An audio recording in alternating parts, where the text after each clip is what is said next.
Welcome to Shri Murugan dental care YouTube channel.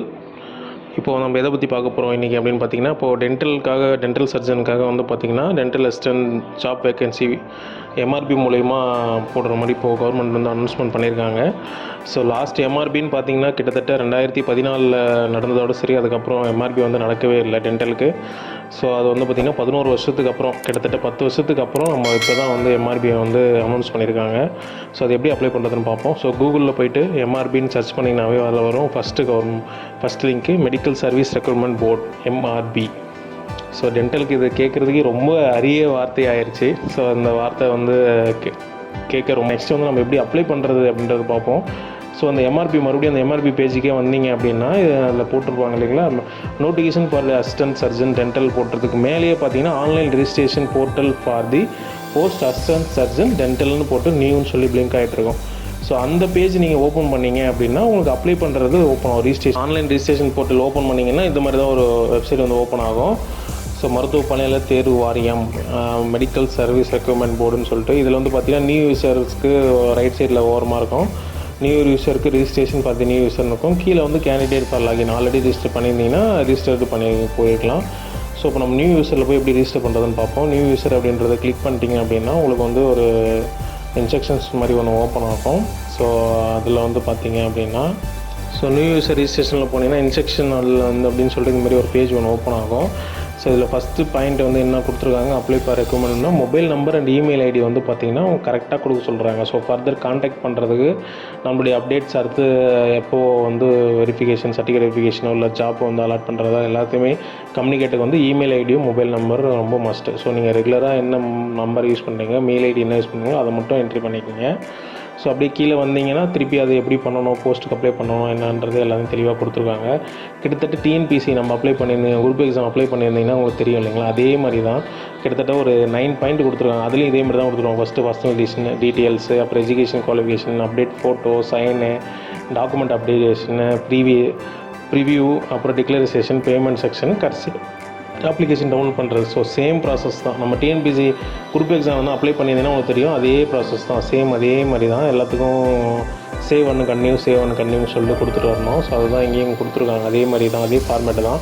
So அதை எப்படி என்ன ஃபோட்டோ அப்டேட் பண்ணணும் என்னன்றது தான் எல்லாத்தையும் தெளிவாக கொடுத்துருக்காங்க. ஸோ இது எல்லாத்தையுமே படிச்சுக்கிங்க. ஸோ ஃபோட்டோ வந்து பார்த்திங்கன்னா மஸ்ட் பி 20 கேபிலேருந்து 60 கேபி தான் இருக்கணும்னு சொல்லியிருக்காங்க. அப்புறம் ஜேபிஇஜி, பிஎன்ஜி ஃபார்மேட்டில் இருக்கலாம் அப்படின்றது சொல்லியிருக்காங்க.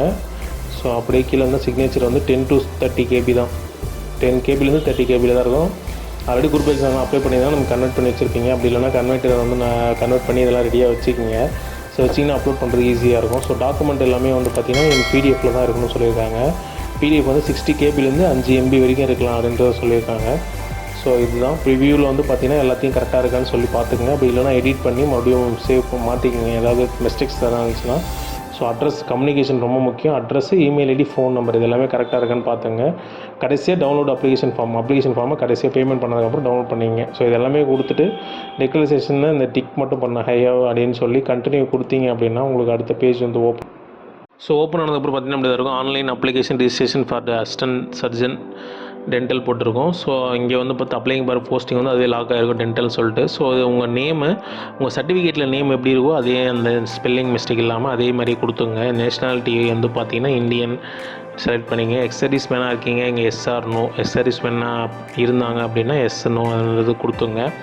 ஸோ ஆல்ரெடி வந்து கம்யூனிட்டி சர்டிஃபிகேட் இருக்குன்னா அது எஸ்ஆர் நோ கொடுத்துங்க. அது கொடுத்தீங்கன்னா கம்யூனிட்டி சர்டிஃபிகேட்டோட டீட்டெயில்ஸ் எல்லாம் கொடுக்கணும். எந்த கம்யூனிட்டியில் வரீங்க நீங்கள், அதனுடைய சப்காஸ்ட் என்ன, ஸோ கம்யூனிட்டி வந்து சர்டிஃபிகேட் நம்பரு, ஸோ அது பிளேஸ் ஆஃப் இஷ்யூ எந்த பிளேஸ்லேருந்து நீங்கள் அந்த சர்டிஃபிகேட் வாங்கியிருந்தீங்க, அத்தாரிட்டி இஷ்யூவிங் அத்தாரிட்டி எந்த அத்தாரிட்டி, ஜோனல் டெப்டி தாசில்தாரா இல்லை தாசில்தாரா, ஸோ அந்த மாதிரி என்ன உங்கள் டிகிரி இது, அதாவது கம்யூனிட்டி சர்டிஃபிகேட் எல்லாமே மென்ஷன் ஆகிருக்கும். ஸோ அதை பார்த்து எல்லாமே கரெக்டாக கொடுத்துங்க. ஸோ அதேமாதிரி கம்யூனிட்டி சர்டிஃபிகேட் எந்த டேட்டில் வாங்கியிருந்தீங்க அப்படின்றத டேட்டை வந்து இதில் மென்ஷன் பண்ணிடுங்க.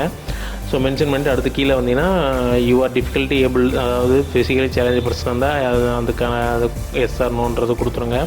ஸோ டேட் ஆஃப் பர்த், உங்களோட date of birth certificate 10th mark ஷீட்டில் என்ன இருக்கோ அந்த டேட் ஆஃப் பர்த் கொடுத்துருங்க.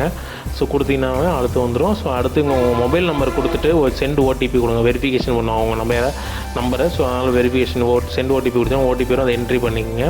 ஸோ அப்போ தான் வெரிஃபை ஆகும். அதே மாதிரி இமெயில் அட்ரஸும் டைப் பண்ணிவிட்டு அதுக்கான ஓடிபி வரும், அதையும் டைப் பண்ணி வெரிஃபை பண்ணிடுங்க. ஸோ செட் பாஸ்வேர்ட், உங்களுக்கான ஒரு பாஸ்வேர்டு. ஸோ இதுக்காக இந்த எம்ஆர்பிக்காக உங்களுக்கு ஒரு பாஸ்வேர்டு செட் பண்ணி வச்சுட்டிங்க அப்படின்னா உங்களுக்கு வந்துடும். ஸோ ஃபைனலாக அந்த கேப்சாவை செட் பண்ணிவிட்டு சப்மிட் கொடுத்தீங்க அப்படின்னா உங்களுக்கு ஒரு ஐடியும் பாஸ்வேர்டு க்ரியேட் ஆயிரும். ஸோ அந்த ஐடி பாஸ்வேர்டு வச்சு அடுத்து நீங்கள் முன்னாடி வந்தீங்களா, இந்த முன்னாடி பேஜில் வந்து பார்த்தீங்க ஓப்பன் பண்ணால் வரும் இல்லைங்களா, அந்த பேஜில் வந்து நீங்கள் அது வந்து லாகின் பண்ணுற மாதிரி இருக்கும். இருங்க அடுத்து நம்ம எப்படி பண்ணுறதுன்னு பார்ப்போம். ஸோ அந்த ரெஜிஸ்ட்ரேஷனுக்கு அப்புறம் பார்த்து இந்த இது உள்ள ரிஜிஸ்டர்டு ஃபார்மெட்டில் போனீங்க, உள்ளே போனோன்னா இந்த மாதிரி ஓப்பன் ஆகும். ஸோ இதில் போய்ட்டு உங்களுடைய ஐடி, யூசர் ஐடி, பாஸ்வேர்டு கொடுத்துட்டு லாகின் கொடுத்தீங்க அப்படின்னா உங்களுக்கு லாகின் ஆகும். ஸோ லாகின் ஆனதுக்கப்புறம் நம்மளுடைய அந்த டீட்டெயில்ஸ் மறுபடியும் வரும். இம்பார்ட்டன்ட் நோட்ஸ், அந்த பர்சனல் டீட்டெயில் முன்னாடி பார்த்தோம் இல்லையா, அது மாதிரி. ஸோ இதில் இந்த கடைசியில் கீழே வந்து கண்டினியூ கொடுக்கணும். கண்டினியூ கொடுத்தீங்கன்னா முன்னாடி ஓப்பன் ஆனது ஆல்ரெடி நீங்கள் என்ட்ரி பண்ணது இருக்கும். ஃபர்ஸ்ட் ப்ரொஃபஷனல் டீட்டெயிலில், பர்சனல் டீட்டெயில் அதெல்லாம் கரெக்டானு பார்த்துங்க. ஸோ அதுக்கப்புறம் கீழே வந்தீங்கன்னா father and mother name and Guardian name கேட்டிருப்பாங்க. ஸோ நம்ம எது போடுறோம்னு போடலாம். ஃபாதர் அண்ட் மதர் நேம் போட்டு நம்ம father name, mother name, married or not கூட yes or no. So married status சொல்லுங்கள். நேட்டிவிட்டி வந்து பார்த்திங்கன்னா எந்த ஊரில் நேட்டிவ் அப்படின்றது, எந்த டிஸ்ட்ரிக்ன்றது செலக்ட் பண்ணிக்கோங்க. செலக்ட் பண்ணிவிட்டு ஜெண்டர் வந்து மேலா ஃபீமேலாக செலக்ட் பண்ணிக்கோங்க.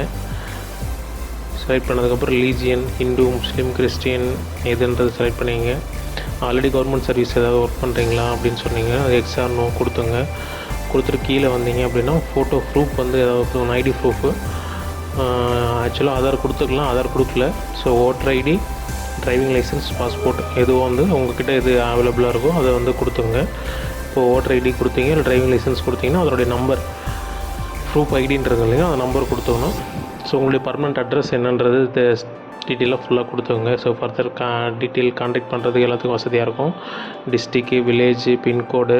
ஸோ கரண்ட் அட்ரஸும் பர்மனெண்ட் அட்ரஸும் சேமாக இல்லை என்னன்றது டிஃப்ரென்ஸ் இருந்துச்சுன்னா மாற்றிக்கிங்க, இல்லைன்னா ஆஸ் வெல் சேம் ரெண்டு டிக் பண்ணிக்கோங்க. டிக் பண்ணிவிட்டு மதர் டங் வந்து என்ன லாங்குவேஜ், அதாவது உங்களுடைய என்ன இது லாங்குவேஜ் என்ன, மதர் டங் என்ன அப்படின்றத கொடுத்துங்க. ஸோ கொடுத்துட்டு கண்டினியூ அண்ட் சேவ் அப்படின்னு கொடுத்தீங்கன்னா நெக்ஸ்ட் பேஜ் ஓப்பன் ஆகும். பர்சனல் டீட்டெயில் கொடுத்ததுக்கப்புறம் சேவ் அண்ட் கண்டினியூ கொடுத்தீங்கன்னா நெக்ஸ்ட் பேஜ் ஓப்பன் ஆகும். இதில் வந்து எஜுகேஷன் டீட்டெயில் கொடுக்கணும். ஸோ எஜுகேஷன் டீட்டெயில் வந்து 10th SSLC வந்து ஸ்டேட் போர்டா, மெட்ரிகுலேஷனா, தமிழ்நாடு சிபிஎஸ்சியா எந்த இது படிச்சிங்கன்றது கொடுத்துங்க. ஸோ கொடுத்ததுக்கப்புறம் இயர் ஆஃப் பாசிங், எந்த இயர் நீங்கள் பாஸ் பண்ணீங்க, மந்த் அண்ட் இயர் வந்து மென்ஷன் பண்ணணும். ஸோ அதை மென்ஷன் பண்ணிவிட்டு கீழே வந்து இன்ஸ்டியூஷன் எந்த இன்ஸ்டியூஷன்ன்றது தெளிவாக பண்ணணும். தமிழா, இங்கிலீஷா, மீடியம் ஆஃப் இன்ஸ்டியூஷன் எந்த லாங்குவேஜில் படிச்சிங்க அப்படின்ட்டு. So selected have study in Tamil one லாங்குவேஜாக படிச்சிங்க, எஸ்ஆர் நோ கொடுத்துக்கணும். கொடுத்துட்டு அடுத்து கீழே வந்தீங்கன்னா ஹையர் செகண்டரி வரும். Higher secondary Tamil board, Tamil மீடியமா இல்லை எங்கள் மெட்ரிகுலேஷனா, சிபிஎஸ்சியா அது எந்தன்னு கொடுத்துருங்க. ஸோ அந்த month and year of passing இதுலேயும் சேம் அதே தான். எந்த மீடியமில் படிச்சிங்க, இங்கிலீஷா, தமிழா, இல்லை வேறு என்ன லாங்குவேஜ் அதுன்றதை மென்ஷன் பண்ணியிருங்க. ஸோ தமிழ் ஒரு லாங்குவேஜாக படிச்சிங்கன்றது கொடுத்துருங்க. So under graduate, UG, PG ரெண்டுத்துக்கு மேலே மென்ஷன் பண்ணலாம். யூஜினா வந்து பிடிஎஸ், பிஜினா போஸ்ட் கிராஜுவேட் வந்து எம்டிஎஸ். ஸோ அதனுடைய டீட்டெயில்ஸ் எல்லாமே போகணும். நேமு, எந்த யூனிவர்சிட்டி நம்ம படித்தோம், எந்த இயர் பாஸ் பண்ணது, ரெகனைசிங் யூனிவர்சிட்டி எந்த யூனிவர்சிட்டியா அப்படின்றது மென்ஷன் பண்ணிக்கணும். ஸோ எல்லாமே இதில் தெளிவாக கொடுத்துருக்காங்க. ஸோ அது பிரகாரம் கொடுத்துருங்க. அதேமாதிரி பிஜி படிச்சிருந்தீங்கன்னா பிஜி ஃபில் பண்ணிடுங்க. பிஜி இல்லைன்னா லோன் கொடுத்துடலாம்.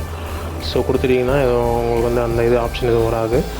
அது கீழே இது வந்து அந்த தமிழ் மீடியம் படிச்சிருந்தீங்க அந்த இதுன்னா லோன் கொடுத்துருக்கலாம். ஸோ லோன் எலிஜிபிள் அவைல் பண்ணலாமா இல்லையான்னு இது கொடுத்ததுக்கப்புறம் சேவ் அண்ட் கண்டினியூ கொடுத்தீங்கன்னா நெக்ஸ்ட் பேஜ் ஓப்பன் ஆகும். எஜுகேஷ்னல் டீட்டெயில்ஸ் கொடுத்ததுக்கப்புறம் சேவ் அண்ட் கண்டினியூ கொடுத்தீங்க அப்படின்னா அப்படியே அப்லோட் ஃபோட்டோ அப்படின்னு வரும். அப்லோட் ஃபோட்டோ பாரில் உள்ளே வந்தீங்க அப்படின்னா 20 KBலேருந்து 60 KBக்குள்ளே ஃபோட்டோ அப்லோட் பண்ண சொல்லும். ஸோ சூஸ் த ஃபைலில் போய்ட்டு உங்களுடைய ஃபோட்டோ மட்டும் அப்டேட் பண்ணணும். ஸோ இதெல்லாம் சிஸ்டமில் பண்ணிங்கன்னா கொஞ்சம் நல்லாயிருக்கும். சிஸ்டமில் கொஞ்சம் ஈஸியாக இருக்கும், ஃபோனில் கொஞ்சம் கஷ்டமாக இருக்கும். ஸோ அதில் ஃபோட்டோ அப்டேட் பண்ணிவிட்டு சேவ் அண்ட் கண்டினியூ கொடுக்கணும். ஃபோட்டோ ஃபைல் சூஸ் பண்ணிவிட்டு அப்லோட்னு கொடுக்கணும். அப்லோட் கொடுத்ததுக்கப்புறம் அப்லோட் சிக்னேச்சர்னு வரும். ஸோ அதே மாதிரி இதுலேயும் சிக்னேச்சர் சூஸ் பண்ணிட்டு அப்லோடுன்னு கொடுக்கணும். அப்லோடுன்னு கொடுத்துட்டு 10 KBலேருந்து 30 KB வரைக்கும் சிக்னேச்சர் இருக்கலாம். ஸோ அதுக்கப்புறம் சேவ் அண்ட் கண்டினியூ கொடுக்கணும். ஸோ சிக்னேச்சர் அப்லோட் பண்ணதுக்கப்புறம் சேவ் அண்ட் கண்டினியூ கொடுத்தீங்கன்னா அடுத்து வந்து பார்த்திங்கன்னா அப்லோடு டாக்குமெண்ட் அப்படின்னு வரும். டாக்குமெண்ட் பார்த்திங்கன்னா SSLC சர்டிஃபிகேட், அப்புறம் higher secondary, UG degree certificate upload பண்ணணும். So Tamil Nadu dental council registration certificate இது 4 மட்டும் அப்லோட் பண்ணால் போதும். இது எல்லாமே PDF ஃபார்மேட்டில் அப்லோட் பண்ணணும். 60 KBலேருந்து 5 MB வரைக்கும் இருக்கலாம். இது எல்லாமே அப்லோட் பண்ணிவிட்டு சேவ் அண்ட் கன்டினியூ நெக்ஸ்ட்டு கொடுக்கணும். ஸோ ஒன்று ஒன்றா கம்ப்ளீட் பண்ணிடலாம். ஸோ இந்த டாக்குமெண்ட் 4 அப்லோட் பண்ணிவிட்டு நெக்ஸ்ட்டு சேவ் அண்ட் கன்டினியூ கொடுத்திங்கன்னா ப்ரிவ்யூ வரும். ப்ரிவ்யூவில் எல்லா டீட்டெயில்ஸும் நீங்கள் கொடுத்த டீட்டெயில்ஸ் எல்லாமே கரெக்டாக செக் பண்ணிவிட்டு நெக்ஸ்ட் பேஜ் போனீங்கன்னா பேமெண்ட் ஆப்ஷன் வரும். பேமெண்ட் 1000 ருபீஸ் பே பண்ணிட்டீங்க, எஸ்சி/எஸ்டி வந்து 500, அதற்கு வந்து 1000 ருபீஸ் பே பண்ணிட்டீங்க அப்படின்னா உங்களுடைய அப்ளிகேஷன் வந்து முடிஞ்சிடும், டன் ஆயிரும். ஸோ ஃபைனலாக ஒரு அப்ளிகேஷன் ஃபார்ம் மட்டும் டவுன்லோட் ஆகும், அது நீங்கள் வந்து சேவ் பண்ணி வச்சிங்க. ஸோ அதுதான் ஃபியூச்சர் ரெஃபரன்ஸுக்கு உங்களுக்கு தேவைப்படும். ஸோ இன்றைக்கி வந்து இதுதான் ஃபுல்லாக அப்ளை பண்ணுறதை பற்றி பார்த்தோம். ஸோ இது ரொம்ப ஷார்ட் வீடியோ ப்ளஸ் டைம் ரொம்ப கம்மியாக இருக்கிறதுனால ரொம்ப ஃபாஸ்ட்டாக எடிட் பண்ணி முடிச்சிருக்கேன். So sorry for the delay information. So எப்படி அப்ளை பண்ணிடுங்க. ஸோ உங்களுக்கு தெரிஞ்ச பிடிஎஸ் ஃப்ரெண்ட்ஸ் அண்ட் ரிலேட்டிவ்ஸ் யாராவது இருந்தாலும் கண்டிப்பாக வீடியோ ஷேர் பண்ணுங்கள். இது போல் அப்டேட்ஸ், ஃபியூச்சர் அப்டேட்டுக்கு ஸ்ரீ முருகன் டென்டல் யூடியூப் சேனலில் லைக் பண்ணுங்கள், ஷேர் பண்ணுங்கள், மறக்காமல் சப்ஸ்கிரைப் பண்ணுங்கள். தேங்க்யூ.